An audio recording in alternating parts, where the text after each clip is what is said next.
You're listening to the We Love Equity Real Estate Show, a podcast that discusses the intricacies of real estate investing with your host, Marcus E. Maloney. Marcus is a real estate investor best known for being the equity king. He's been awarded that moniker because he and his team find amazing real estate deals. He will be talking with investors who have done some transformational things in the real estate industry. They'll discuss their process, their strategies, and how their investments transform their lives and the communities they invest in. We welcome you to the We Love Equity Real Estate Show. I realize now real estate is very much a team sport. Yep. So if you're able to just work with someone for maybe 3 or 5 years, it seems like a lot when you're younger, but it goes by really quickly. And during that time, you're going to learn so much. And the beauty is you're going to be learning it on someone else's dime. So you don't necessarily have to spend all the money on direct mail marketing or risking your own money on these investments. You just help someone else so you understand the whole process. The We Love Equity Show is brought to you by 𝐓𝐿E, widely recognized as an outstanding resource for real estate investors with exceptional education, networking, and support, along with profit-enhancing benefits in all aspects of real estate investing. Visit 𝐓𝐿E at www.𝐓𝐿E.org. That's visit 𝐓𝐿E at www.𝐓𝐿E.org. Hello, We Love Equity family. How are you guys doing on today? I am so excited. As you can see, I'm in a remote location again. You guys know I'm always busy moving around, so I'm not in the home studio. But I did want to make a special announcement and bring a special guest onto the show today. This is Sean Pan, based out of the Bay Area. And he's going to share with us today about his journey, about fixing and flipping. And he's also a hard money lender. So if you want to know what you need to do in order to have your property to qualify and the numbers you need to qualify for a hard money loan, Sean is going to dig into that on today. So Sean, man, welcome to the show. How are you? I'm doing very well. Thank you so much for having me on, Marcus. Thank you. So, man, give us a little bit of background about who you are. What did you do pre-real estate and kind of what are you doing now? Yeah, so before real estate investing, I was actually an engineer. I went to school at UCLA. I studied electrical engineering, and I actually got a master's degree to be an electrical engineer working on satellite systems for a defense contracting company. So while I was working that job, it was very amazing. We were working on billion-dollar satellites that would go into space. But the thing is, I saw my coworkers who were maybe 25 years older than me or 30 years older than me, and they were always complaining about how they didn't feel satisfied in life. They didn't take the risk when they were younger to career hop, try their own different businesses. And now they're in a position that they felt like they weren't in control of their own lives. And looking at myself, I thought, I don't want to be this in 25 or 30 years. Right. So even though I enjoy the job now, what's the future like? And so that's why I started trying different businesses. And of all the different businesses that I tried, real estate investing was the one that really made sense to me and the one that really stuck. So what was meetup groups? So what were some of the other things that you tried? Because I know we have a lot of entrepreneurs here that listen to the show and they try different things and then they finally settle in on real estate. So just kind of give us, one or two things that you tried before.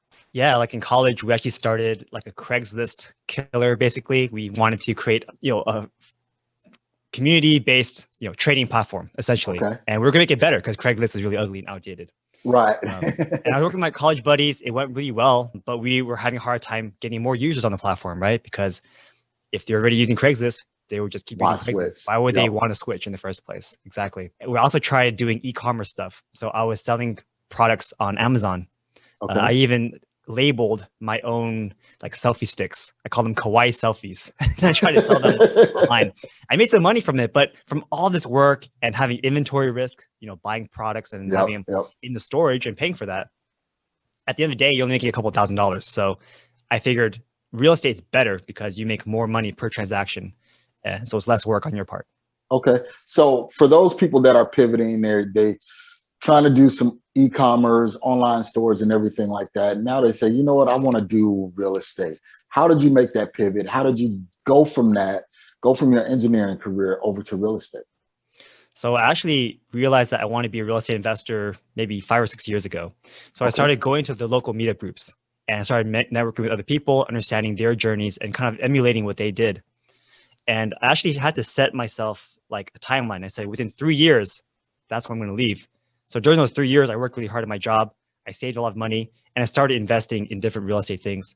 And so it wasn't until I actually had several forms of passive income streams from real estate investing that I felt confident. I felt comfortable enough to actually leave my job as an engineer. Okay. So you went to these meetups. What were you primarily trying to learn by going to the meetups? In the beginning, I wanted to learn more about how to buy and hold and invest out of state. No one in my family invests out of state, so it was actually really hard to get into it. And that's why I wanted guidance from other people to figure out how they were doing it. Okay, because you're being up in the Bay Area, you're an engineer, properties up there minimum $500,000. So you said, hey, you know what? I don't have the capital to deploy all of it right here in the Bay Area. Let's go elsewhere. Absolutely. And the price to rent ratios don't really work so much here in the Bay Area. So you can have a property for $1 million, but it only rent for $3,000. So you're at the 0.3% rule. You won't pay for the PITI expenses. Yeah, so you have negative cash flow coming in. Well, not coming in, but you're paying out of pocket. So it just really didn't make sense. So you wanted to do some investing out of state. You had no one in your family, no one that you knew that actually invested out of state. How did you find that person, or what did you find to give you the confidence to say, okay, I can do this? So I actually went to meetups and listened to podcasts for a whole year before doing anything. It's basically that whole like paralysis by analysis thing. Yep. But during that time, I really learned. I understood what are some of the markets that were pretty good. I understood some of the key factors that you should be looking for when investing in the out-of-state market. And after I narrowed that down, I figured out, okay, if I'm really going to invest in this market, the next step is to find the right people. So then I went on forums like Bigger Pockets to find those right people. Connected with a lot of agents, property managers, and contractors, and eventually narrowed down my list to this core team of people that I really trusted. And once I figured out who they were, once I lined up my financing with a lender, I was able to just hit the ground running. I said, just send me deals. When I find one that works, we're going to get it. Okay. So how did you pick the market? What market are you in since you're investing out of state? And how did you pick that market? Yeah. So right now we're in several different markets, but the first one that I was in was Jacksonville, Florida. Gotcha. At the time, this was like late 2016. Jacksonville was still a very up and coming neighborhood. And for me personally, there were other markets that were also very up and coming.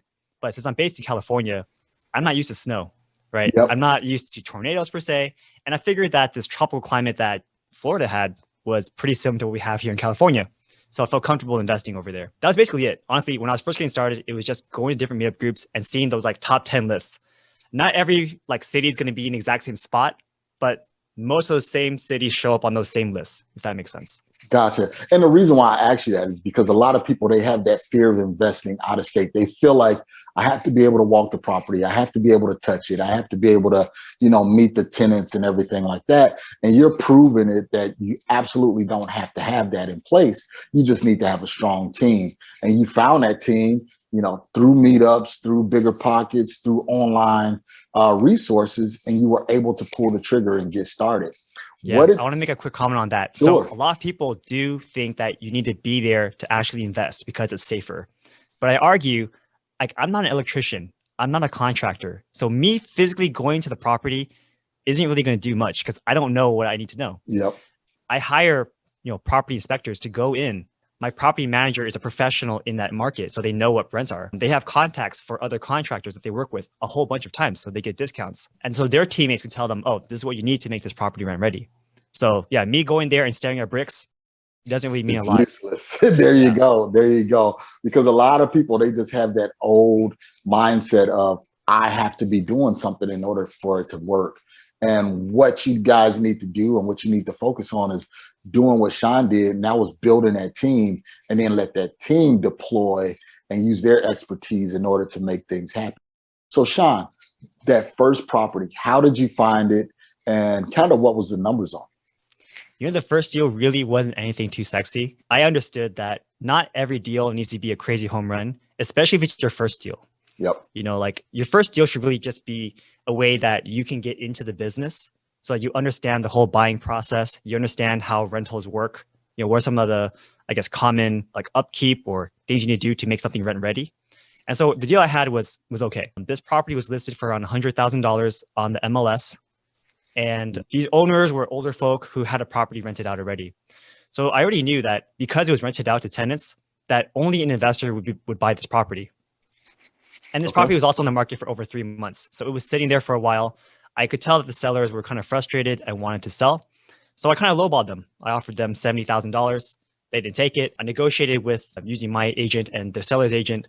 And I basically said, hey, let's do it for $78,000, but I'll pay everyone's closing cost, including like their realtor. And they took it. You know, I did a cash offer on that one with delayed financing. So which means I bought it first and then I refinanced afterwards to get money back out. So basically all in, we were in for about $82,000 and it was renting for $900 from day one. And you already had the tenants in place. So you didn't have to do any tenant screening or anything like that. Exactly. Yeah. Perfect. So you started with that one, and I'm going to get more into the buy and hold model, but you're doing or was doing fix and flips also, correct? Yeah. So that was a bit later. Okay. Do you want me to go into those a little bit? Yeah. How did you pivot from doing the buy and holds to fix and flips, and were you doing those remote as well? Yeah. So the good thing about the buy and hold strategy is it's very simple, right? You find a property that works, the cash flows, you buy it, and then your team handles the rest. But you're going to find a big problem, which is you're putting down 20% every time you're buying a property.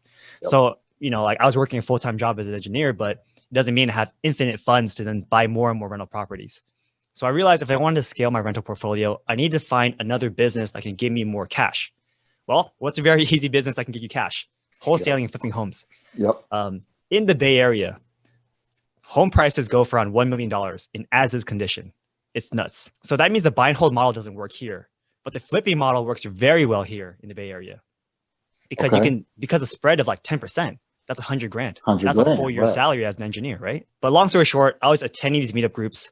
I was volunteering to, you know, provide value and to network with more investors. And just by hanging out, you know, day in and day out, eventually a friend of mine had a deal that she couldn't do herself because she ran out of money because she was doing too many other projects, and was like, Sean, do you want to partner on this deal with me? I was like, sure. I have the funds. I have the time. Let's do it. So this property was actually around 5 minutes away from where I was working at the time. And wait, before you go there, Sean, the power of the meetup, the power of being out there, because you were out there, you were going to the meetups, a deal came to you. You didn't have to go out there. You didn't have to market. You didn't have to scour the earth and look up under rocks. Somebody brought the deal to you. Yeah. So I tell people the importance of getting out there, meeting people, going to the meetups, going to the different real estate classes and things like that. That way you can not only get the education, but you can meet people that may be able to bring assets to you. So just wanted to jump right in there. Yeah. And I would say, make sure you go to the right meetups too. Like, there are some meetups where they charge you a lot of money, or there are some meetups where they're just trying to push something onto you. Mm-hmm. And then there are meetups where you pay like $10 to $20 to go and learn something and meet people. Those are like amazing. So yeah, I mean, but it was me showing up and not expecting anything, right? I wasn't always there hounding for deals. I was just available and always there. Yep. And so they saw me as a trusted person, like someone that they like do business with. In any case, we got this deal. I knew it was really close to where I was working. I understood the market, and it was listed for, or it wasn't listed, it was off market, but we got under contract for $865,000 in as-is condition. The sellers needed the money because the dad was sick and was trying to move out. Eventually we closed on the property, putting around $75,000 into it. And then 3 months later, somehow we sold for $1.4 million. Wow. So we made a lot of money on that one deal. That's my best deal to date. So I got really lucky on that very first deal. Quick cash. Yep. Quick cash. Yeah. So by Christmas that year. yeah. By doing that, now this is your first fix and flip. Where did you find the contractors, or did your partner already have those resources? Yeah, so my partner, she did everything. Actually, she's really famous now. She has a big YouTube channel. Her name's Elisa. So shout out to Elisa. Okay. Yeah, she really helped me out on that very first deal too. So like she had the resources, but she just didn't have the funds at the time and the mental capacity either because she was doing too much. So I had to handle that on point and, you know, handle the financing and all that stuff too. So JV partnered on this deal. You guys made quite a bit of money. It got you more money in order for you to buy more rentals, or did you just say, you know what, I like this money from the fix and flips. Let me stay in this vein, and then I just take that money and buy more rental. Kind of tell us what you did there. Yeah, it's kind of a mix of both. So I did do more flips in the Bay Area, but the thing is, I got a little bit too big-headed and got a little bit too greedy. So I thought, oh, this one fix and flip was so easy. I made so much money. Let's do it again. And I feel like at that time I made a big mistake where I scaled too fast. You know, instead of doing one project at a time, I decided to do 3 or 4 projects at a time. So some of them made money and then some of them lost money, right? Yep. And from there, I had a really big learning lesson. Like, okay, like I understand like my mental capacity. I understand maybe I shouldn't do too many projects at once, at least not now. And then there's like a whole combination of different things that happened during that time where I started my own podcast, I started my own meetup group, and I started my own YouTube channel. So from there, it was weird. It was like I was doing real estate investing. I was getting passive income from my rentals. I was making money from my flips, but I wasn't really feeling satisfied because it was just all about me, right? I was making money. I was doing this, but I wasn't really helping other people. But now with the podcast, with the YouTube channel and the meetup group, I'm helping tons of people. And this actually kind of segues into my next phase of my life, which is I was helping all these people. I was referring different friends to different people for different things. And one common thing that people always wanted was lending. And so I was referring people to my lender, who I use a lot for my hard money lending stuff. And eventually they said, Sean, just work with us. And so even though I left my job as an engineer because I didn't want to work that 9-to-5 job anymore, I realized, oh, I'm doing all these things for free anyway. Like I'm doing a podcast, meetup, and YouTube. Now I can make money from it by doing loans too. So now I'm a loan officer as a hard money lender, and it's a lot of fun because all day long I just take calls from friends and like give them money. So before we go there, let's take a brief break, hear a word from our sponsors, and when we come back, we'll finish up a little bit on your fix and flipping and your buy and holds. But then we'll dig into the lending because people really want to know where they can get money and what they need to do in order to qualify for the money. So let's take a brief break. We'll hear a word from our sponsors and come right back. PropStream is the industry's #1 tool for locating distressed properties and connecting with highly motivated sellers. With 100% coverage across the U.S., PropStream provides a deep dive into any property's specific details, making it easy to generate lists of distressed properties and contact to the owners. No other product or service can compare. Gain access to MLS property details like expired listings. You can pull accurate comps, even sale prices in non-disclosure states. This information is typically reserved for licensed real estate professionals, but is also available to you in PropStream. Gain access to unlimited nationwide property search, comparable home sales, targeted marketing lists, and owner contact lookup, built-in marketing tools, hundreds of filters to search and sort leads. Start your free 7-day trial now by going to proud.propstreampro.com/WeLoveEquity. Okay, guys, we are back on the We Love Equity Real Estate Show, and we're here with Sean.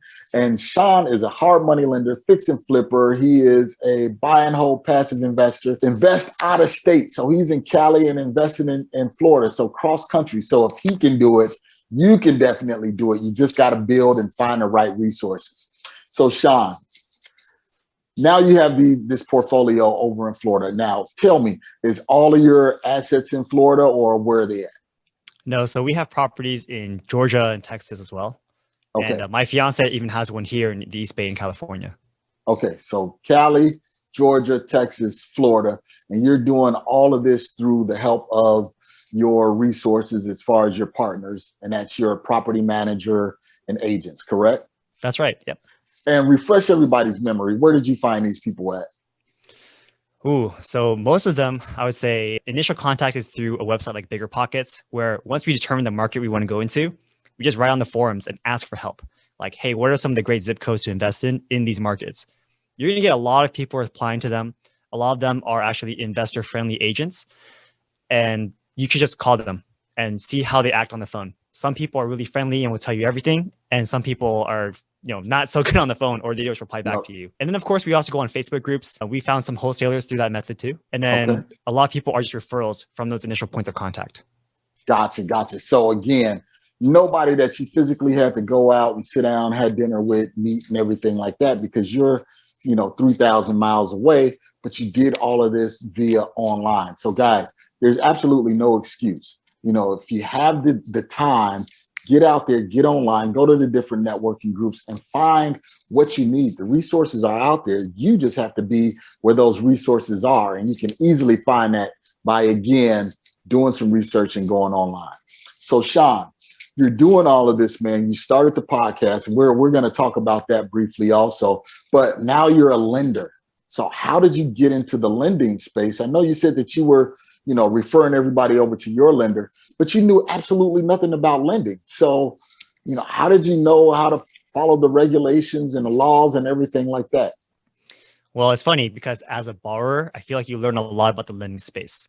You learn about the different limitations because as a borrower, you want to ask all the different questions like, what's the maximum LTV I can get? What kind of properties you guys lend on? And so by the time I got tapped on the shoulder to join the team, I had a pretty good understanding of hard money loans. I mean, a lot more than just a regular person who just walks off the street and joins a company.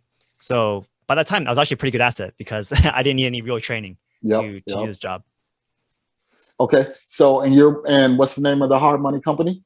It's called Conventus Lending. So we're based in San Francisco, but we can lend pretty much nationwide. Okay, so tell us a little bit about it, man. What's the max LTV? What's the turnaround time? Things like that, just in case somebody want to borrow some money from you. Sure. So we have two types of loans. One is a short-term loan, which is our typical hard money loans for fix and flip projects. These are going to be 12-month interest-only loans. The rate's usually starting at 8.5%, and we charge 1 point for the origination fee. So what that means is, let's say your loan is for $200,000, then your, interest would be $17,000 per year. So your monthly payment would be $17,000 divided by 12. So it's very easy. It's interest only. Okay. And then 1 point. So 1 point means 1% of your loan amount. So if your loan was for $200,000, then you pay $2,000 in origination fees. So our rates are pretty competitive because we do a lot of volume. Okay. And then how much? I didn't hear what was the LTV? How much money we got to put down? So it depends on your experience. Okay. So if you are a brand new investor, we work with brand new investors all the time, but we're going to be limited to about 80% LTV. Okay. And that means 80% of the purchase price. We can also do some rehab loans as well. So if you need funds for your rehab budget, we can do that as well. Okay. If you're more experienced, we can go up to 90% of purchase price and possibly even 100% of your rehab budget. So we can be very leveraged for people who have a lot of experience. Okay. And what's that experience threshold? Is that 5 or more flips, 10 or more? There's no real guideline per se. Everything's pretty flexible, but generally speaking, we want to see maybe 9 deals in the past 3 years. So whether it be buy and holds or fix and flips. Gotcha. Okay. And let's see. And you guys loan across the country, correct? Yeah. So we loan in, pretty much every state, but there are some states that have special regulations that we can't go into, like Arizona, Nevada, Louisiana. I think they need a physical brick and mortar location in those states to lend in those states. So we can't do those for now. Wow. And I'm in Arizona and I can't even get any money from you, Sean. That sucks. Not man. Yet. Maybe in the future. Another thing that we have though is the long-term rental loan program. So this one's actually pretty exciting because it's relatively new. Typically, when people are trying to buy rental properties, they were always limited with 2 things. One is the debt to income ratio, which means that if they're not making enough money from their full-time jobs, like if they're self-employed or if they're an entrepreneur, then they don't have W-2 income. They don't have good numbers on their tax returns. And therefore lenders wouldn't give them money to buy rental properties.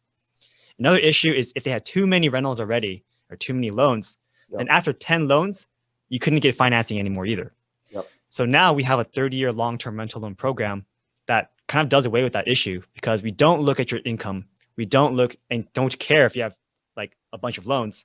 What we care about is if the property itself can sustain itself, right? We do something called a DSCR check. We make sure the income can pay off the principal, interest, taxes, and insurance. Okay. And if it does, then we can give them a loan, a 30-year fixed loan for rates as low as 4%. Wow. So it's really powerful and it's new. And that's why, I guess I'm on my show talking about it. And that's at 20% down also? At 80%?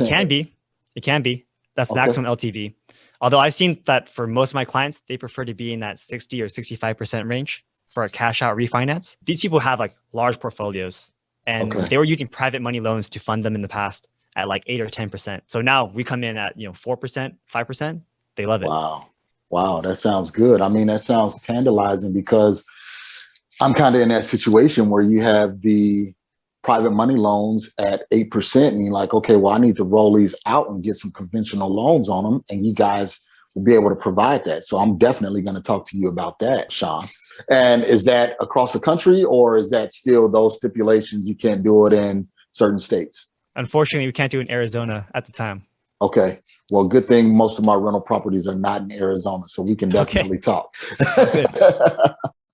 Okay. So you're doing everything, man. You're doing the podcast, you're doing the meetup, fix and flip, passive income, lending. What aren't you doing, Sean? What else, man? What what can people reach out to you about and get information? Tell us about your meetup, man. Where's that at?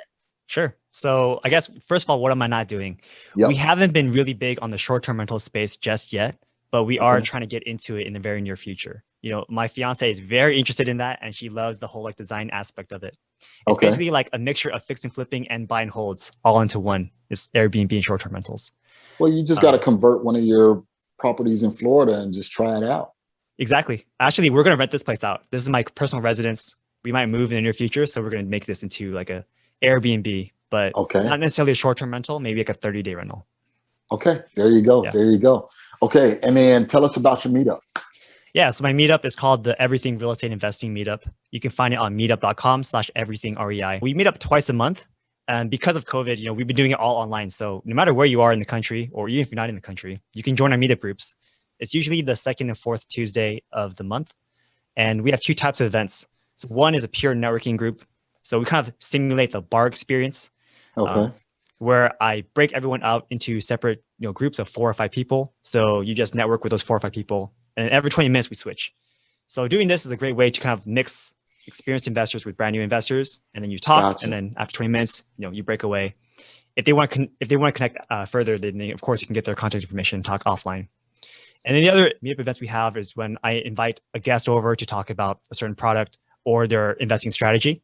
So I've had tons of flippers come through, talk about how they flip remotely using like robots and cameras. It's pretty crazy. Wow. All kinds of different strategies at our meetup groups. So those are always a lot of fun, and they're done through Zoom. So very simple. Okay. So what's next for you, man? What are you seeing that you're going to be moving into? I know you said the short-term rental space. I believe I answered my own question. That's next for you. But what else? Yeah. So I'm based here in the Bay Area, right? And I've been pretty successful making connections and doing loans here.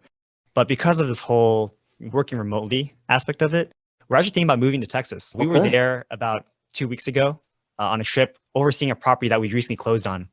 So this property we bought is this like 3,000 square foot mansion, but there's mold all over the place. It's like really disgusting. And if you guys want, you can check out that video over my YouTube channel. It's like really gross. We're going to go in there and completely gut all of that, you know, mold drywall, remediate it, and bring it back up to, you know, rental standards. So this deal is going to be pretty good. And we bought it for around $120,000. We'll spend around $70,000 or so to do the mold remediation and repairs. It should be worth $300,000 or more in the ARV. So when we do our cash out refinance, we'll get all of our money back out, and it will rent for around $2,300 a month. So we should be cash flow positive on this deal. And what part of this one's near Austin, about an hour north. Okay. So we're actually going to move to we're going to move to Central Texas. We're not sure if we're going to go to Dallas or Austin quite yet, and then try to scale our operations over there. Okay, sounds good. Well, Sean, I'm going to put you on a hot seat real quick. I know this was a short episode today, guys, but I told you it was just a quick special announcement episode. But Sean, let's put you on a hot seat real quick, man, and get some information from you. Starting over, what would you do differently? Starting over, you know, honestly, I would try to work with another investor who's really doing what I want to do, and then just follow them and give them more value. I think in the very beginning, I was very, I won't say cocky, but I kind of want to do everything on my own. Whereas I realize now real estate is very much a team sport. Yep. So if you're able to just like work with someone for maybe, 3 or 5 years, it seems like a lot when you're younger, but it goes by really quickly. And during that time, you're going to learn so much. And the beauty is you're going to be learning it on someone else's dime. So like, you don't necessarily have to spend all the money on direct mail marketing or risking your own money on these investments. You just help someone else. So you understand the whole process for free, basically. Hey, be an intern. That's exactly what I did. And I did it later in life. I started and I worked with a group for 3 years, just like you said. And I learned about direct mail marketing. I learned about fixing and flipping. I learned about wholesaling. And it was on someone else's dime. And I made money because I was doing acquisitions for them. So it was really OJT, on the job training. And guys, if you're out there and you're looking for some resources like that, just make sure you give me a call or go to the link below here on the YouTube channel or wherever you'll see my information. Go to marcusemaloney.com. We can definitely connect. And I'm sure Sean could probably help you in that area as well if you're in the Bay Area or in Texas. So Sean, okay. So next, who or what is your current inspiration? Actually, my fiance, she inspires me pretty much a lot. It's funny, we have very similar backgrounds where we didn't want to work the corporate life for the rest of our life. And she's a go-getter and hustler. So, I'm very honored to be with her. And yeah. All right. Shout out to the girlfriend. What's her name? Your fiance? Yeah, her name's Sharon Sung. All right, Sharon. Shout out from Sean here. Okay. And then what is one characteristic you believe every high producing investor need to have? There are a lot of, common answers, but mine might be a little bit uncommon. I think that's humility. So even though, yes, it takes a lot of grit, perseverance to go out there and make a lot of money, I think it takes a lot of humility to be able to understand your limitations and then to work appropriately. So in my example, I didn't have humility when I was younger. And so I did too many deals and I kind of blew up in my face. So it's not about just making a lot of money. It's also about being able to hold it and be wise about investing it in the future. There you go. And then lastly, what's one good book recommendation you can provide for us? So this is funny too. There's a lot of books out there about business and real estate. And to be honest, I feel like I've read them all. So now I'm reading more into old, either fiction or old history. And the reason why I like reading those books is because these are time-tested tales that have a moral story behind them. Mm-hmm. So for example, I'm reading this book called The Romance of the Three Kingdoms. It's about these Chinese warlords back in the early 200s or something like that. It's really cool. Just hearing about the stories about how you deal with talking to generals, talking about loyalty, all that stuff too. So it's just really cool for me to read those kind of books. All right. Sounds great. Sounds great. Now, lastly, in parting, tell us how we can get in touch with you. Share your Instagram, Facebook, Twitter, whatever you have as far as social media. How can we get in touch with you, Sean? Yeah. So if you guys want to hear more real estate investing content, you can check out my podcast. It's called the Everything Real Estate Investing Show with Sean Pan. I also have a YouTube channel. You can find it at youtube.com/SeanPanInvest. If you want to email me, if you have any questions about hard money loans, my email is Sean, that's SEAN, at everythingrei.com. You can email me there. I read every email. And if I don't respond, it might have gone to my spam folder. So just hit me up again. Okay. So everything real estate, contact Sean, find out information about lending, find out where you can meet him at as far as the meetup. You have the Everything Investing podcast where you can listen to Sean as he interviews guests. So again, Sean has everything that you need. So make sure you get over there, check Sean out. And always, on my end, remember to enjoy the journey. Thank you guys, and I'll see you next week. Thanks, Marcus. All right, guys, thank you for joining me on today. Again, today's show was just a quick little special announcement I wanted to get out to you guys. Also, I want to let you know that don't forget, if you are not a part of the We Love Equity family, make sure you subscribe to not only to the podcast, but also to the YouTube channel. And then you can also find me on Instagram, Twitter at MRCS Maloney. You can find me. I work closely with AZREA. So you can go to, if you're local in the Arizona market, that's azrea.org, azrea.org. You can find me there teaching classes, working with people. So the information is out there for you to really join me. And then also go to my website, marcusemaloney.com. That's MARCUS. E as in equity, Maloney, MALONEY.com. But if you just Google my name, you'll see all of my articles, everything that I've done. And I'm not doing this to brag, but I want to make sure that you guys get some of these free resources that I have out there in the universe for you. So if you want to know about, wholesaling, fixing, flipping, we have a rental portfolio, education, all of that information is out there. Just go to marcusemaloney.com, and I would love to meet you and speak with you in person. We also offer a 15-minute free consultation. So if you go to the website, at the top of the banner, you'll see that 15 free minute consultation link. I would love to jump on the phone me personally, and talk with you about anything real estate related or business related. So remember, I'm here for you. I love you guys. Thank you for being supporters. I want to make sure that I'm giving the content that you guys need. So also feel free to give me a rating or review. That way I know what I'm producing and providing you is what you're really looking for. So remember, marcusemaloney.com, and always remember to enjoy the journey. Thank you for listening to today's show. I picked up some great actionable items, and I'm sure you did as well. If so, let me know. You can always reach me via social media at facebook.com/MRCSMaloney, Twitter at MRCSMaloney, and of course, IG at MRCSMaloney. You can also always reach me via email at mmaloney@equityri.com. Make sure you reach out to our guest as well. You can always find their contact information in the show notes below. If you have not subscribed already, what are you waiting for? Join the family. And while you're at it, leave us a 5-star review.